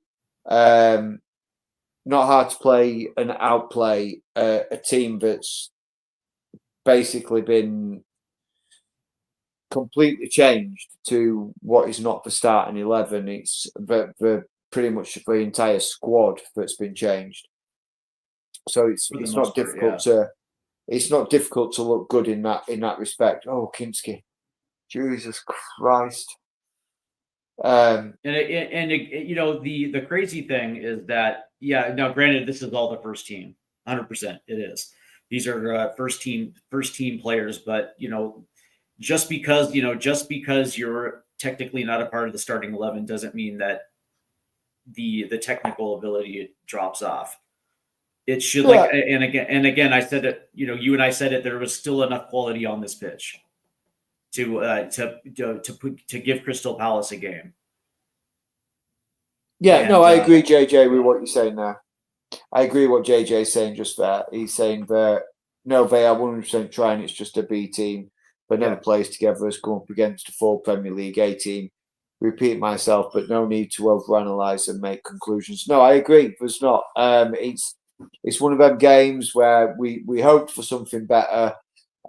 We saw the change in the lineup. We thought it would be strong enough to take on Crystal Palace, but we knew it'd be difficult. And we've just come unstuck. The players have just come unstuck a little bit. And but I'm not going to tear them down. I'm not going to tear them down. No, I'll save that till this post-match show. Yeah, like I don't. And again, like I don't want to accuse these players of not having heart, not having toughness. I just think that the way that Crystal Palace played was, they approached this completely correct. They knew exactly if they gave us space to start this match, that there was going to be a potential where we could gain some momentum. So they just decided to take it away. I guess good on Oliver Glasner for understanding exactly how to play this. Yeah. I mean, could Ange have played this game differently? Of course he could have played this game differently. Could he have fielded a different starting 11? Absolutely, he could have fielded a different starting 11.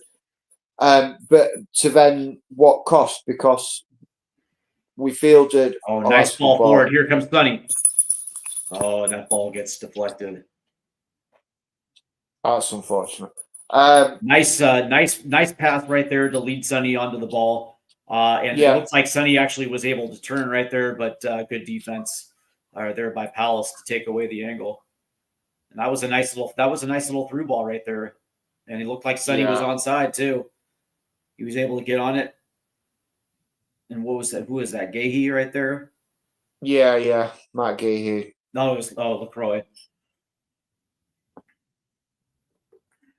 I mean, we could have played the same starting 11 that played against Bodo on Thursday. Of course we could, but then at what cost to the team? Because then you could lose, instead of just having Kulusevski come off the pitch after 20 minutes or so, you then could lose 2 or 3 other players. And then the Europa League final, which is basically turning to like our be up and end all for this season, is then you might as well just write that off because we've cropped Arthur's players. So but then again, then you like I said at the end of the Bodo game, is that if we're going to wrap the first team up in cotton wool and everything, then the players that come in need to be playing the heart out to try and break that first team, to say that I'm ready to. I want to play in the Europa League final, and this is the effort. This is the thing. This is what I'm going to give you, and this is what you're going to get. And I think a few players have kind of fluffed the lines a little bit here, on the 100%. chance of then sort of if a chance of what they could achieve in the Europa League. Oh, nice play there by Jed Spence. Getting that ball free. That ball's going to go up the left-hand side. Here's Tell. 1v1 against Richards.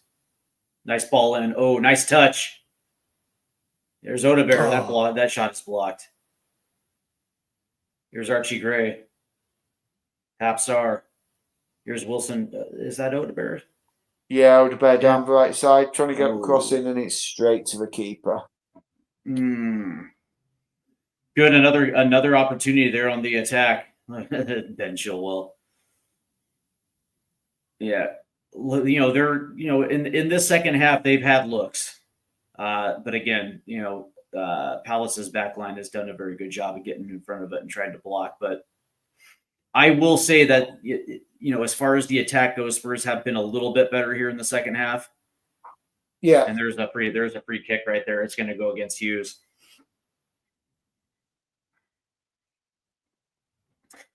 I guess the question moving forward, we have a match against Villa before the final.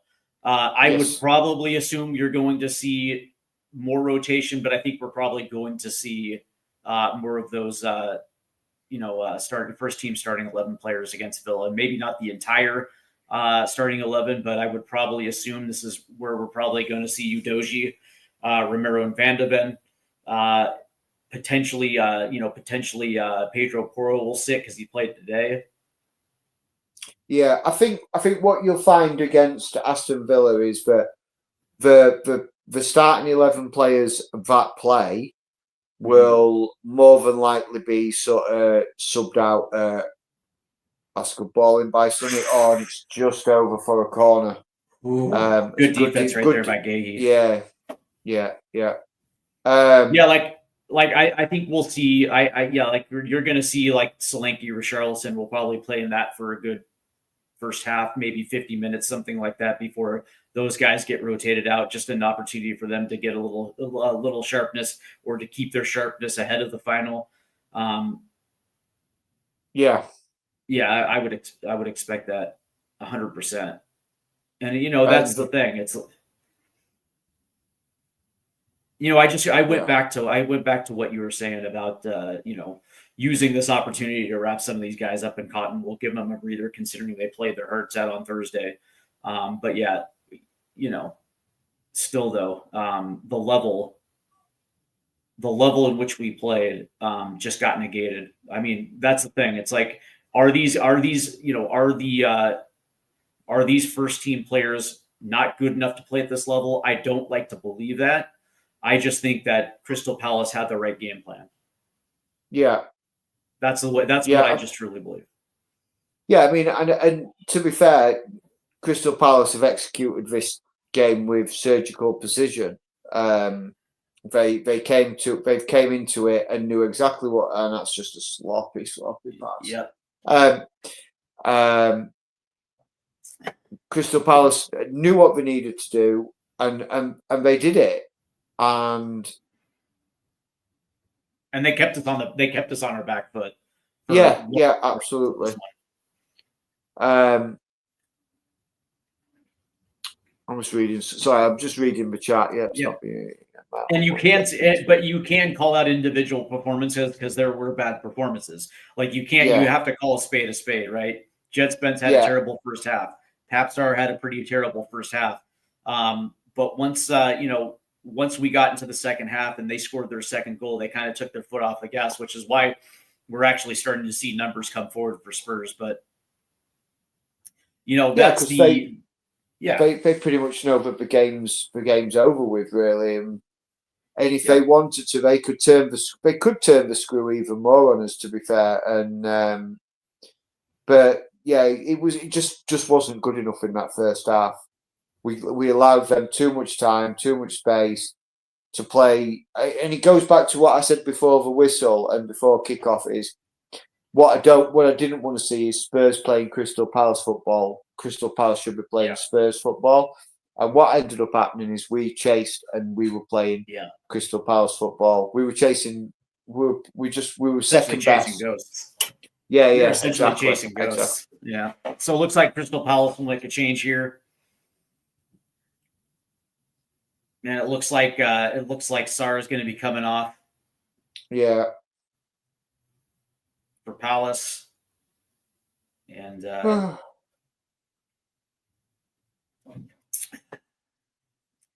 he actually played a very good game today. He has. He certainly played better than Arsar.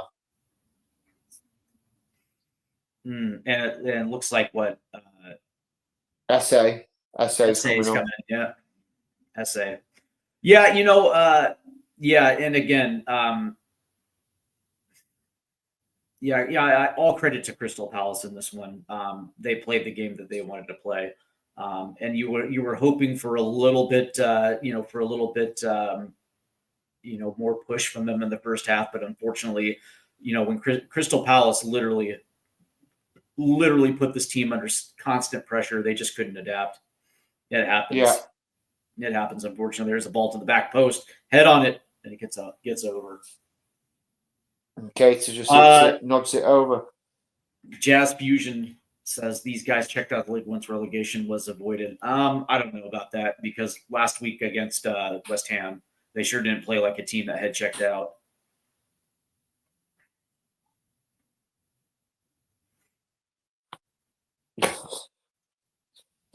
Which you're entitled to, Tequila. You are entitled to your opinion.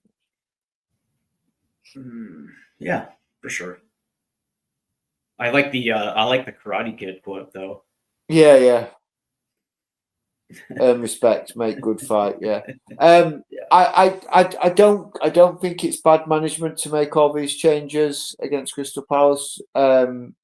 Ollie, just think I think it was sensible because he didn't want to risk too many players. But it just didn't work out. It didn't work out. Well, we had a heavily rotated squad against West Ham, and you saw just the quality of West Ham, and I think they were playing their starting 11.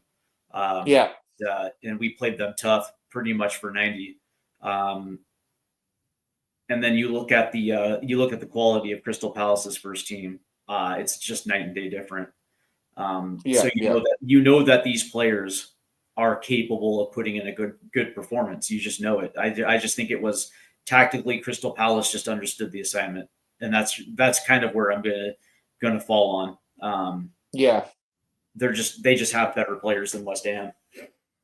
I don't think it's bad management. I just think that when a team understands how when they're scouting their opponent and they understand exactly what they're trying to do, once you can understand exactly where to put pressure on it, you're going to be able to disrupt it. Oh, here comes Tottenham now on the edge of the 18-yard box. Nice. Good play. Nice. Archie Gray. Oh, and it's just put into Archie. Nobody. There's nobody there. Here's Basuma. Nice way to take the ball away right there, Basuma. Yeah. As that ball's going to get all to the right to Archie Gray, who's going to play it forward to Mikey Moore. Oh, nice way to save it there, Mikey. Oh, they're going to say that was out? Yeah. Ugh.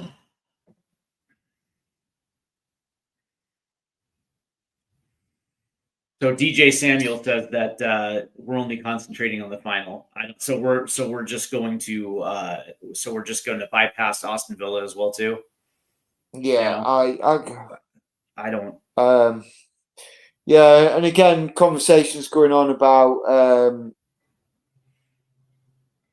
JJJ. Hey Ollie, we only got one Europa League final player injured today. How many would you prefer if we put the full A team on? That's DJ, like you say, DJ says we're only concentrating on the final, and Jazz says how many more of these are left? Maybe 2. Yeah, You know what's it? yeah, But also think about today when West Ham was playing Manchester United. How many members of their starting 11 was in that squad today? What, 4? So Man United heavily rotated, and I guarantee they're not talking the same. They're not talking the same ish as Spurs fans are talking today. Listen, it just is what it is, right? Yeah, these Ruben Amorim and Ange Postecoglou are making sure that they're going to have their best team available for that final. So yeah, they're going to rotate. But that being said, it's not like they're checked off and unfocused about playing Crystal Palace. It is it is just one team that prepared correctly for Spurs, just like West Ham did the exact same thing with Manchester United. Yeah, exactly. It's still 2-0 in the West Ham game, by the way, and it's 2-2 in the Nottingham Forest Leicester game. I mean, I'm not gonna think. I'm just having a quick nosy at what the actual Manchester United lineup is, and given just looking at it, you've got. So you got that's positive thing. By the way, we all have a review on the thing. I never flip flop. I wanted Nagelsmann from the beginning and stand there. I don't see the good thing of Ange. Okay, fair enough. He says Dejan take a beer and look like he wants to go back to Italy. I don't think so.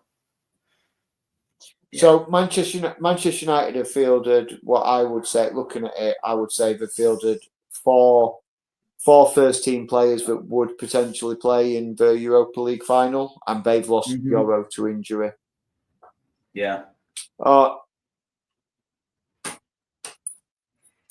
Yeah. Is it? Oh, okay. So he was. Oh, that was showing finally showed the offside call for the second goal. I was like, what am I looking at here? So yeah, they've lost one player, and they fielded 4. We started with 2/3. Yeah, it was what Betancourt, Pedro Porro, and Kulusevski. Yeah, so and we've potentially lost one of our players, and I just think, and I'm just looking at the substitutions that Manchester United have made. Apart from Bruno Fernandes, most of the players that you would expect to play in that final have played nice pass by Sonny. Here's Mikey Moore. Here's Archie Gray. That ball's deflected. Yeah, no, and I mean, it was the exact same approach Manchester United had with West Ham is the same approach we took with Crystal Palace. And you know what? But that being said, starting Betancourt was a must just because of the lack of midfield depth. Kulusevski had to start because, quite frankly, he needs those minutes. He needs to get ramped up for that final. So I didn't have a problem with any of that. Now maybe you can make a case for sitting Pedro Porro today, but that being said, it's like, Howard, like, are you going to bring what's his face into the team, the left back that's essentially persona non grata, like Timo Werner. Reguilon. Yeah, Reguilon. Are you going to bring Reguilon into this one today? And put Jed Spence out over the right, So yeah, I mean, fundamentally, you could have then changed the entire lineup even more. So I mean, look, of course, we all want to see Spurs win every game. Of course, we do. But it just wasn't to be today, and we take it on the chin. We dust ourselves down, and we move forward. Oh, absolutely. And we are now in the 86th minute, and it looks like Devaney is checked in for Crystal Palace as this match is winding down. You know, in the context of this one, yeah, it sucks. I don't like seeing Spurs lose at all. And you know, I guess history was on their side. Spurs have historically play well against Crystal Palace at home. But that being said, you know, in the context of the fact that we should have expected heavy rotation today. I didn't even have a problem with Kinski starting today. You know, No, yeah, I didn't have an issue with any of the starting 11 today. Yeah. To be fair, I thought it was a sensible starting 11 that Ange fielded. I think it was something that I expected before I even saw the starting 11. I knew there was going to be heavy rotation. Very heavy rotation, and Crystal Palace didn't rotate their team like I thought they were going to rotate their team, and we've just been caught out, and it is what it is. Crystal Palace were the better team on the day, and that's as honest as I can be. They've been the better team. Are they a better team than Tottenham? I wouldn't say they're a better team than Tottenham, but this Tottenham team and this Crystal Palace team is they've been the better team. Yeah. Tequila says you should be used to seeing us lose now, Steve. Yeah. You know, but that being said, it's like I mean, that's really what it comes down to. I completely agree with you. When I was expecting rotation, when I saw the 11, didn't have any problem with it. As a matter of fact, I liked the makeup of the 11. And then of course, when it came out and we were seeing Kulusevski up top, I was like, oh, interesting. But that being said, it's, you know, when you're, the question is if we wrote out our 11 versus their 11, does this game get played differently? 100%. 100%. There we go. Was that Sonny? To that. And they're gonna blow a whistle against Sonny. Yeah, and give a free kick. It's just I don't think the officials helped Spurs at all today either. No. I think he's I'm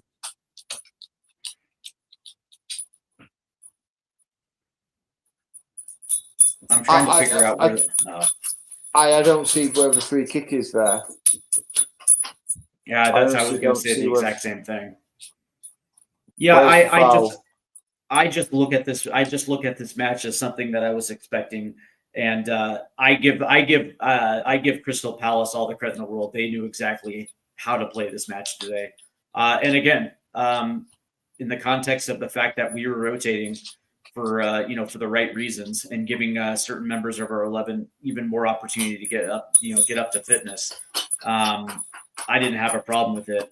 As a matter of fact, I have no problem giving credit where credit is due, at all. Yeah.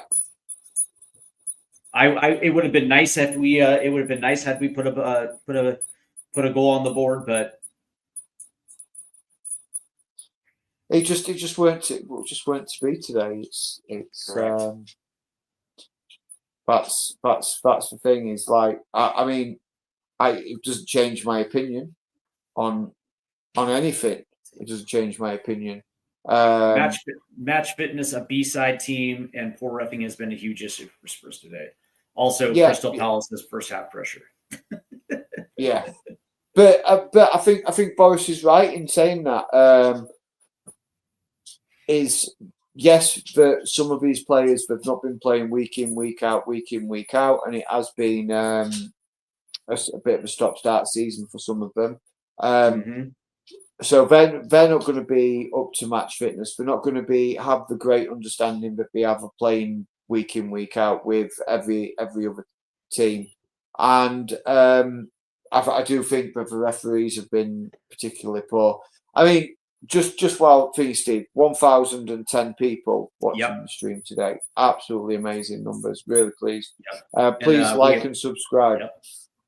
We appreciate the 1,010 that are in here. We appreciate all that you guys are taking part in the chat today. It's been absolutely fantastic. I do want to send some love out to Dermatron, who joined us a little bit in the before the whistle from the actual ground, and it looked absolutely beautiful there at White Hart Lane. But hopefully Derma will join us in the post match, but in the final score. But today. It's weird. Generally speaking, I get absolutely upset when these type of matches happen. But it's weird, James. I gotta say that I'm actually okay. I'm disappointed we've lost. Don't get me wrong. For sure. I'm not happy that we've lost. Nice save by Kinski. Nice save by Kinski. Yeah, I agree, Tequila. It's not just if you lose, it's how you lose. Correct. I agree with that. Look, I'm not happy that we've lost today. I'm not going to be happy that we've lost today. I'm never happy that we lose. But could I have accepted that we've lost? Yes, I can accept that we could have lost. The potential was always there. It's just a bit disappointing, and but I wish we could do more and wish we could do better for the fans. And absolutely. Boris says German and Philip are Defo and Spoons right now. yeah. Definitely. And it looks like that was the final whistle right there. So that is the match right there. As Ange Postecoglou is giving congratulations to Oliver Glasner. Crystal Palace 2, Tottenham 0.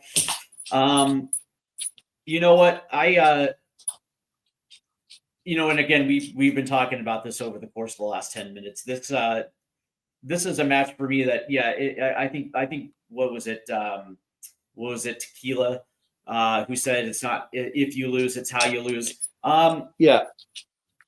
It's weird because, like, I'll give you a good example. When we played Wolves, when we played Nottingham Forest, in the nature of how we lost those games without any hustle, without any determination, and it almost felt like they treated it as a friendly. I get upset with those type of losses. But today, though, I don't think that was the case. I think this was more about what Crystal Palace was able to do, and I think you hit it right before the whistle, where you essentially said, like, the key to this one is playing Spurs football, not Palace football, and Palace was able to establish it essentially from the opening whistle. Yeah, absolutely. And it was them being able to do that straight off the bat and put us on the back foot, and we were chasing shadows, and we weren't playing great. Then we started playing Palace football, and we didn't play Spurs ball. Not saying Ange ball, saying Spurs ball. Mm-hmm. Well, all right. So in just a few minutes, we will be starting up the final whistle. The final score. And as we will put a wrap on today's match against Crystal Palace. I definitely want to thank the 1,000 of you that tuned in for this live stream. We definitely appreciate it. Make sure you hit your likes and subscribe buttons. I definitely want to thank everybody that tuned in. That was a part of the chat today. Yes, we do have our opinions, and your opinions definitely matter. And I like the back and forth because it's nice to see where some fans are at. But that being said, the reality of this, it's about the final. In totality, this is about the final. And if you can give youngsters a run in the Premier League and get them a little bit more experience in that department, you're going to do that. But to me, again, this was more about what Crystal Palace was going to be doing, what Spurs were able to try to do. And it is what it is, man. Yep. Absolutely. All right. But on that bombshell, we'll end the show, and yep. And we will see you for the final score. Yeah. In Kulusevski, we trust. Come on, you Spurs. We'll see you in just a few moments. Eyes on the